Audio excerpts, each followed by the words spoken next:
Hey everybody, it's your boy. I'm so glad that I waited as long as I did in order to cover this topic, because I was originally going to make a video slightly different, but with this new news coming out, I simply have to include it. As you can tell by the title, this video is of course about the trouble that Darren Grimes has gotten himself into. A little bit of a recap before we get into the actual story. Back in June, July, Darren Grimes had David Starkey on his show. The world famous British historian who does a lot of stuff on the Tudors and constitutional history and things like that. He's also a very outspoken man when it comes to politics, a true-blooded conservative, need I say anymore. They were talking about many different topics: BLM, the felling of the statues during that time, the lockdown, then the topic of slavery was broached. And well, some of you know what he said, but those of you who don't, I'll just show you this. Slavery was not genocide, otherwise there wouldn't be so many damn blacks in Africa or in Britain, would there? You know, an awful lot of them survived.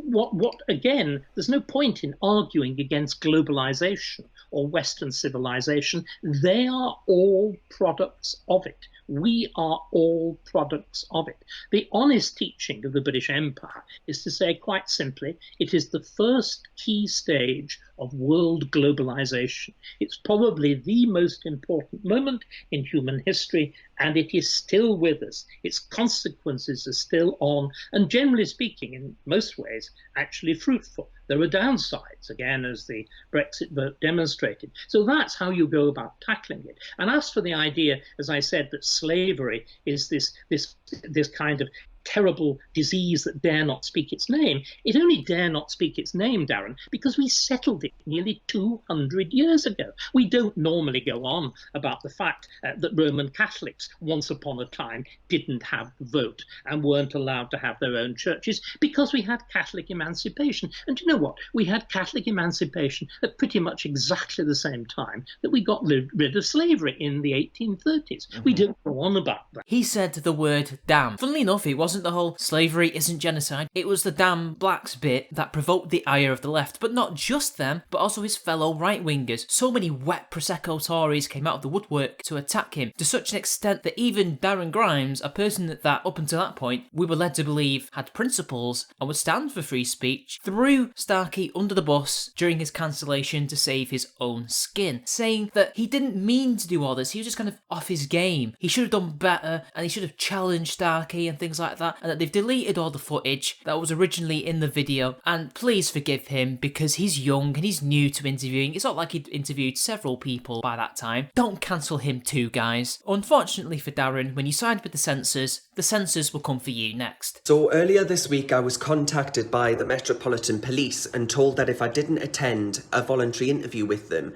I'd be arrested. I've been accused of stirring up racial hatred for an interview I did with Dr. Starkey back in June.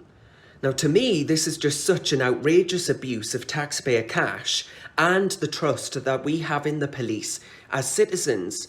So much so that at first I couldn't actually believe it was real. You know, I walked into my local police station to actually verify the email.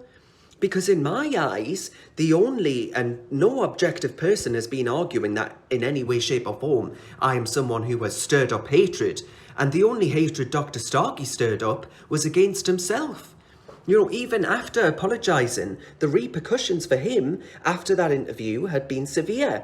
He's lost every position he ever had. He wasn't cancelled, he was airbrushed from history.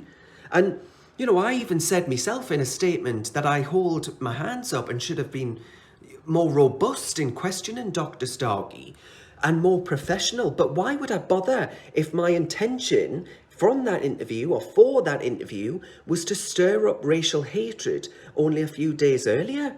Where does setting this precedent get us if journalists and broadcasters are arrested if the people they're interviewing say things that can be classed as likely to stir up hatred? Yes, the police asked him to go to a voluntary interrogation that wasn't actually voluntary because they would arrest him if he chose not to go. Not only that, they were investigating him for stirring up racial hatred. So what this means is, as he says, basically interviewers can now be held liable for the things that their interviewees say. So for example, if I asked a random person on the street a question about the Great Replacement or something like that, some very edgy topic, and he said that we should repatriate all minorities in this country, starting with me, I could be liable for that. Even though in this hypothetical situation, me being mixed race would be the first person on the boat in his opinion. Essentially, I have to somehow work out what a person is going to say in their heads and make sure that they don't say it. And I also have to make sure that I don't ask these questions that may prompt such problematic answers from them. It's a very interesting tactic from the police and the powers that be, because they've realised that really you shouldn't be necessarily punishing the interviewees who simply are doing their thing and answering questions. The interviewers should also be punished, because that way questions that ought to be asked don't get answered. But of course, if you have the right opinion on these questions and you answer in the right way, you'll be fine. Obviously, until they change their minds, that is. And then, literally just yesterday, I believe it was, David Starkey himself, who seemed to have been largely ignored during that past couple of days, was also investigated by police. What's worse is because of how the police handled this situation, putting the onus all on Grimes and making it out like it was only him who was going to be the focus, Starkey only got his email a few hours before even we heard about what was going on. He said that it was unfortunate and grossly unfair in the way that Mr. Grimes was being treated, and that he will defend himself robustly but also cooperate with the police. And as of today, no arrests have been made. I mean, this is just modern Britain, guys. What do we expect? People get put in prison for jokes. I think Starkey has handled this with a lot of dignity, because he didn't have to say what he said in this article. He could have thrown Grimes under the bus himself, because in my opinion, and a lot of other people's opinions, although Darren Grimes doesn't deserve to be arrested for this or be punished for asking questions, in a kind of moral, karmic way, he kind of deserves it, because this is what happened when you side with the censors, when you throw somebody under the bus and abandon your principles to save your own skin. They're going to go after you. In that interview, Darren Grimes even called Starkey his hero and was nodding and agreeing with what Starkey had to say on the matter. Only then, when the shit hit the fan, did he backtrack on that and was suddenly saying the complete opposite of what he was showing in that video. Moreover, how can he expect a lot of other real conservatives supporting this? As much as they don't want to see him arrested for this, how can they trust him anymore? How can they help him when they're not even sure that he would help them? Because in their eyes, and although I'm not a conservative, in my eyes as well, he has no principles to stand on anymore. He's shown himself to be what he is, an unprincipled, weak coward. Now, I differ in the sense that I will actually help Grimes. I would help him, because I know if I don't help him, despite my misgivings, and despite the fact that in a karmic way he kind of deserves what's coming to him, I have to help him, because it will happen to me, it will happen to my friends, it will happen to my family, it will happen to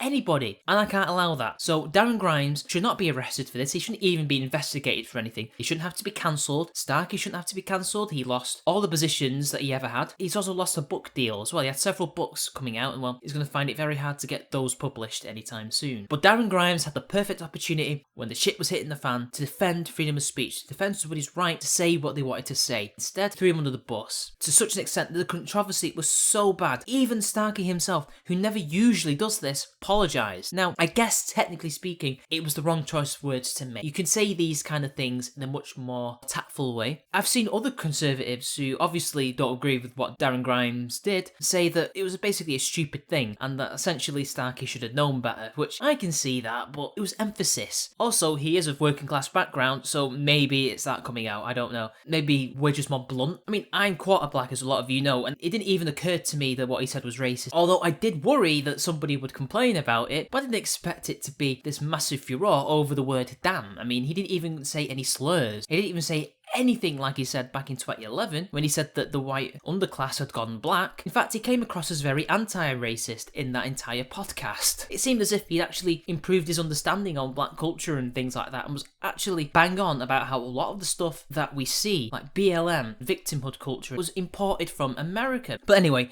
I'm going off on one. Essentially, Darren Grimes is getting what he deserves, but we must help him and Starkey, because if we don't, freedom of speech is going to be a distant dream rather than something that we can actually fight for. I hope that they don't get arrested. I hope that the police don't bring charges, because that's going to be another Count Dankula situation. What more can I add about the fact that, well, we punish people for speaking their minds in this country? Until next time, I'll see you all later.